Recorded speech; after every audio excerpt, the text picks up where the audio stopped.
Je m'appelle Simon. Je joue de la batterie depuis l'âge de 10 ans et aujourd'hui je suis batteur et percussionniste de métier. Je joue dans des groupes de styles très différents et accompagne pas mal de chanteurs et chanteuses. Mais aujourd'hui, je voudrais vous parler d'un autre instrument dont je joue et avec lequel je compose et crée ma propre musique. Cet instrument, c'est le lithophone.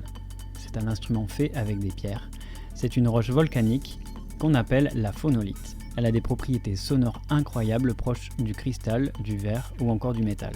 Cette phonolite, je la trouve pas loin de chez mes parents dans le Cantal, c'est là d'où je suis originaire. C'est grâce à mon grand-oncle, Guy Brun, que j'ai découvert cette roche et l'existence du lithophone il y a ça une dizaine d'années.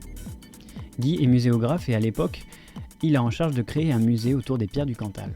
Pour parler de ce sujet et créer un fil conducteur, il décide d'inventer l'histoire d'un musicien qui cherche la pierre qui chante, car il connaissait l'existence de cette phonolite, et me demande d'incarner ce musicien et de composer une pièce musicale d'une vingtaine de minutes avec le lithophone pour la partie finale du musée. J'ai donc parcouru le Cantal afin de rencontrer tous les gens en lien avec la roche pour finalement trouver cette fameuse phonolite et créer un lithophone avec, et enfin composer un hymne à la montagne. Depuis, ce lithophone, je l'ai ressorti juste avant le confinement pour composer la musique du spectacle 109 de la compagnie de danse contemporaine Les Amphores. C'est là que l'envie de créer ma propre musique et mon projet solo d'électro-minéral m'est apparu. Ce projet s'appelle Simon.